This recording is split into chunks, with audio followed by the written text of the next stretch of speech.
इसको लागि म सबको धन्यवाद गर्छु। अब राखी आयो, राखीको खुसी होला सबलाई मुबारक छ। तीजको बाद जन्माष्टमी आयो हैन। जन्माष्टमी रातिमा 10 बजे बच्चाहरूको प्रोग्राम हुनेछ। उस जन्माष्टमीको उपलक्ष्यमा भी सबैलाई बिहान 9 बजे भगवान नानी 9 बजे आउनु सबले भगवानको पक्राउनलाई 1-2 भजन पूजा जोडी गर्छ हैन। पूजा त्यसको लागि सबैले बाँकी तीजको बाद सबैलाई शुभकामना मुबारक छ।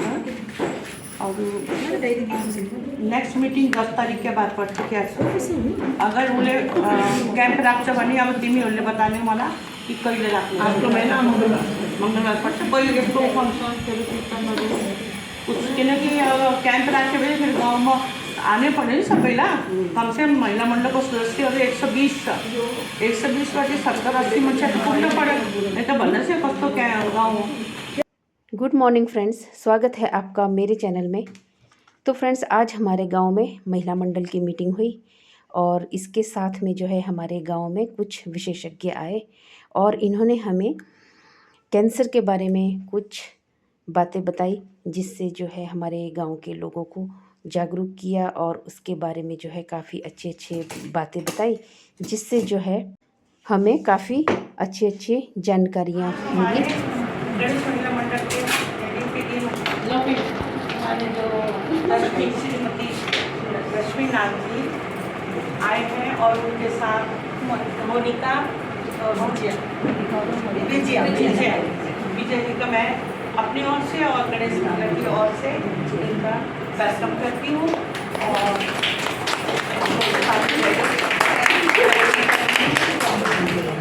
और जो रश्मि नाथ जी हैं ये है स्टेट के, मैं वो अच्छा ये अपने बारे में बता देंगे। इन्होंने कैंसर के बारे में बताया, वो आपने जरा ध्यान से सुनना। कोई किसी ने उठना नहीं, जाना नहीं, कोई आधे घंटे का ये ठीक है। चलो अब हमारे मैडम को बोलिए।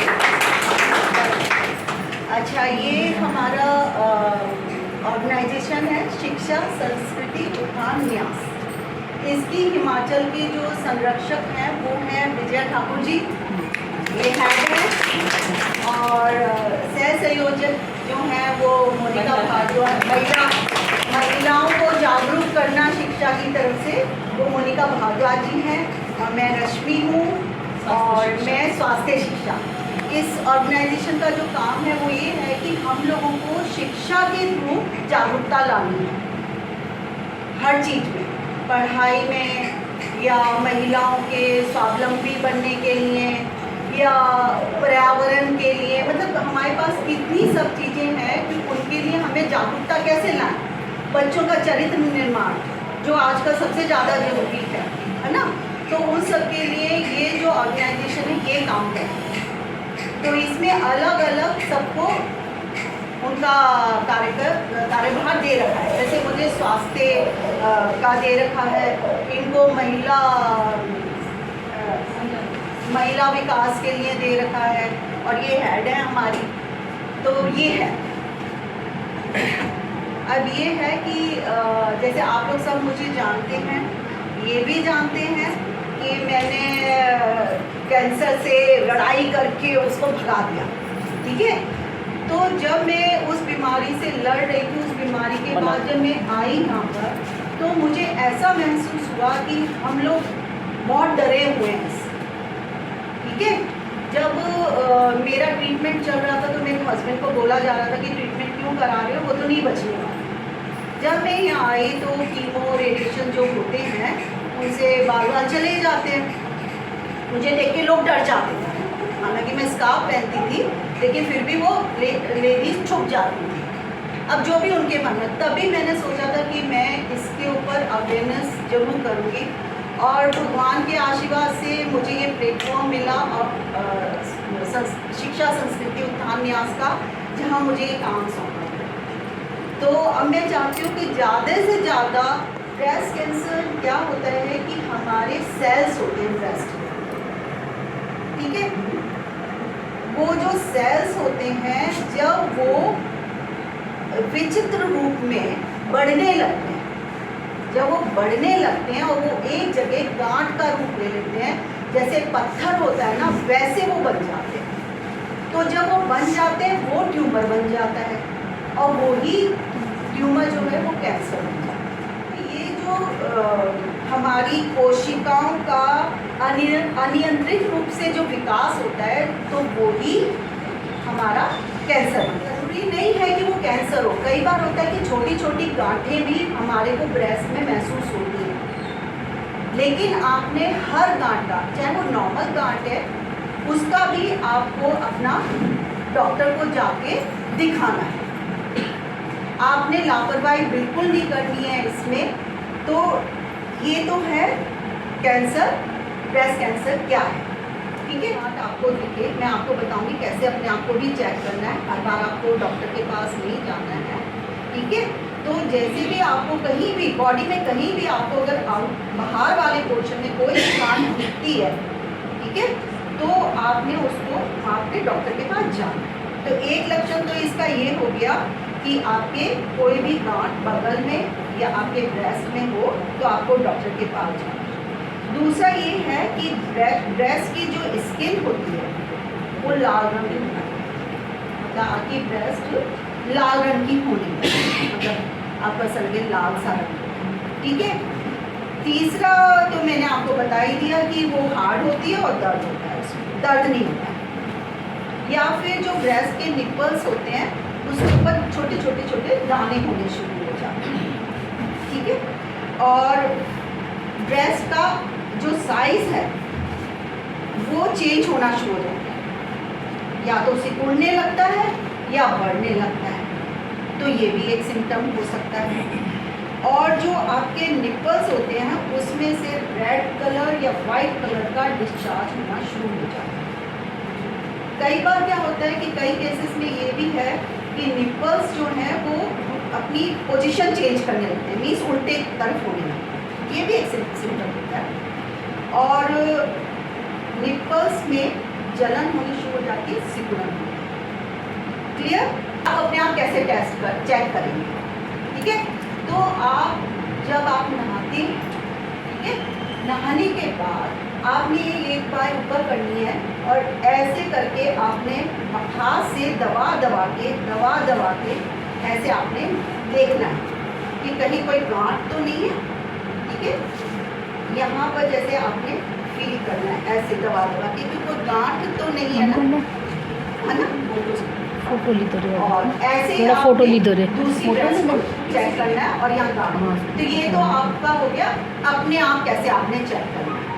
फिर आजकल लेट मैरिजेस हो रही है, प्रेगनेंसी लेट हो रही है, तो जितनी आपकी उम्र बढ़ेगी प्रेगनेंसी में और प्रॉब्लम्स तो आती ही हैं, साथ में एक इसका भी पॉइंट बढ़ जाता है, ये भी आगे जाके फ्यूचर में हो सकता है ना।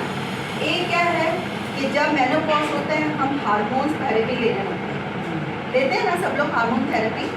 तो हार्मोन थेरेपी में भी कई बार साइड इफ़ेक्ट्स उसके हो जाते हैं।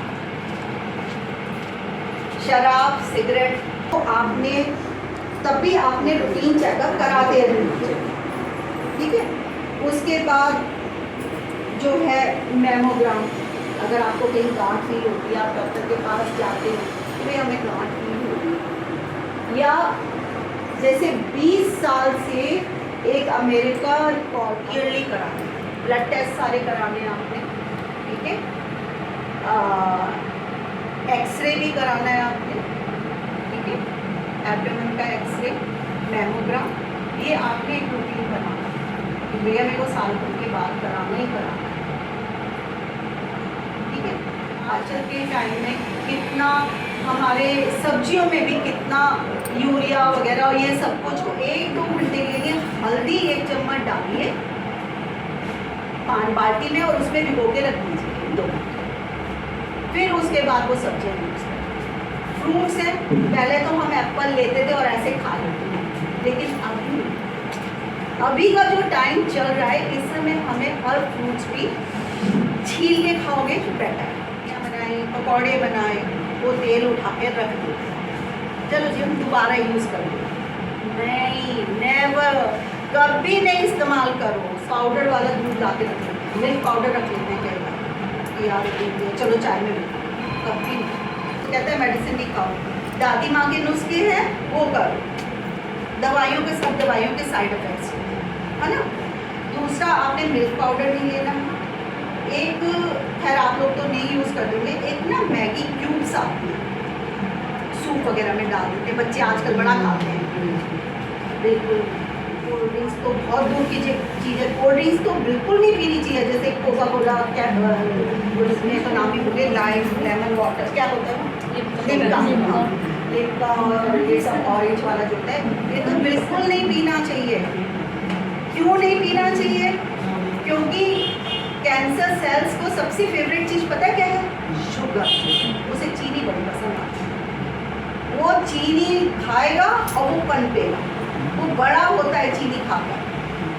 और उसमें क्या होती है, जितने भी ये कोक वगैरह होते हैं, कोल्ड ड्रिंक्स होती हैं, इनमें 32 क्यूब्स शुगर पड़ी है। ठीक है, तो ये भी हमें नहीं लेनी चाहिए। हमें शुगर जो हम वाइट शुगर वगैरह ले लेते हैं ना, वो आजकल बड़ी प्रोसेसिंग के थ्रू निकलती है, तो वो शुगर नहीं लेनी चाहिए। उसकी जगह देखो हमारे माँ दादी वगैरह होते थे, क्या लेते थे? शहद ले लेते थे, गुड़ ले लेते थे, शक्कर ले लेते थे, है ना। ये सफ़ेद चीनी बिल्कुल बंद कर दीजिए, वो पॉइज़न है, वो पॉइज़न है। देखिए अगर आप हेल्दी फूड खाएंगे, ठीक है, तो आप हर बीमारी से फाइट कर सकते हैं। ठीक, तो उसमें हमने क्या लेनी है? एक तो पत्तेदार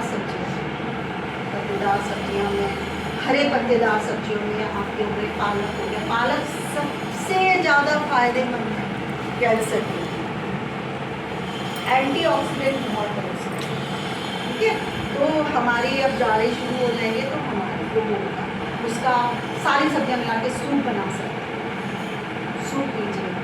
ठीक है, पालक को बॉईल कर लिया, पीस लिया, मतलब वो घोटे वाला पालक है, उसमें कुछ नहीं बचने वाला, लेकिन जीभ है ना, जीभ तो मांगेगी वो सब कुछ, तो घोटे वाला बनाओ, लेकिन साथ में ये भी रखो कि थोड़ा सा पालक बॉईल करा, आटे में गूंद। कद्दू लिया, कद्दू बहुत फ़ायदा करता है। कद्दू आधी सब्जी बना लो, जैसी भी बनानी है टेस्ट वाली बना देता है तेल, बट वो फ़ायदा नहीं करती है ना, लेकिन वो भी चाहिए हमें, तो आदत पड़ गई है हमारी टंग को, तो हम तो चटकारे वाली जीभ है हमारी। तो हमने क्या करना है, वो थोड़ा सा कद्दू लेना है, उसको बॉईल कर लेना है। बॉईल भी मत करो, पीस लो सीधे। बॉईल करने का इतना झंझट मत करो, नहीं तो ये रहेगा बड़ा झंझट। पालक को भी पीस लो, कद्दू को भी अलग से पीस के उसको भी आटे में गूंद, सारी जो भी है। चुकंदर है, बच्चे लाल रंग की तो रोटी बनेगी, कोई बात नहीं, आज मैं कलर रोटी खिलाऊंगी सब। तो इस तरीके से आप सब्जियों का उपयोग करें। फूल गोभी भी बहुत फ़ायदा करती है, पत्ता गोभी होगी, ब्रोकली, ठीक है। यहाँ तो मेरे को लगता है कि मैक्सिमम लोग अपने घर के काम खुद ही करते हैं, झाड़ू पोछे का काम कई लोग खुद ही करते हैं यहाँ पर, तो वो तो एक्सरसाइज हो ही जाती है। तो एक्सरसाइज का तो कुछ है नहीं, सभी करते हैं, मुझे पता है। यहाँ पर तो भगवान का आशीर्वाद है। Thank you so much. Punjab national bank में एक स्वरोजगार प्रशिक्षण सेल्फ एम्प्लॉयमेंट ट्रेनिंग दी जाती है। यहाँ पे कई ऐसी लेडीज़ होंगी, बहुत सी ऐसी लेडीज़ होंगी जो अपने आप घर में छोटा मोटा कुछ काम कर लेते हैं, कहीं सिलाई करते हैं या फिर कुछ बना के घर में आगे सेल करते हैं, बेचते हैं। तो इनका बैंक का ये मोटो है कि जो अपने घर में ऑलरेडी थोड़ा बहुत कुछ काम कर रहे हैं, उनको और अच्छे से ट्रेनिंग देके ताकि वो प्रोफेशनली अपने आप को आगे बढ़ा सकें, है ना। उसमें बहुत सारी कैटेगरीज हैं, जिसमें सिलाई भी है, जिसमें आपका अगर आपके पास जगह है तो मुर्गी पालन और गाय पालन वगैरह भी है।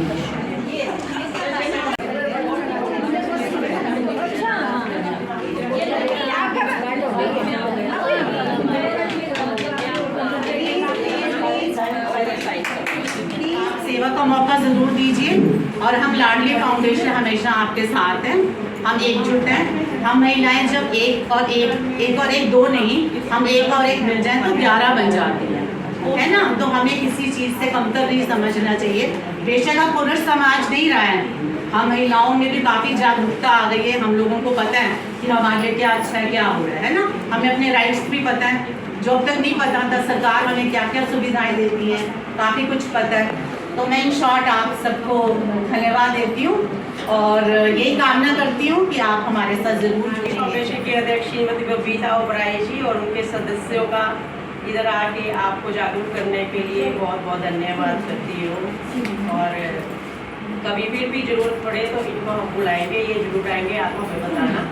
तो बाकी इनका बहुत बहुत धन्यवाद जो आपको जागरूक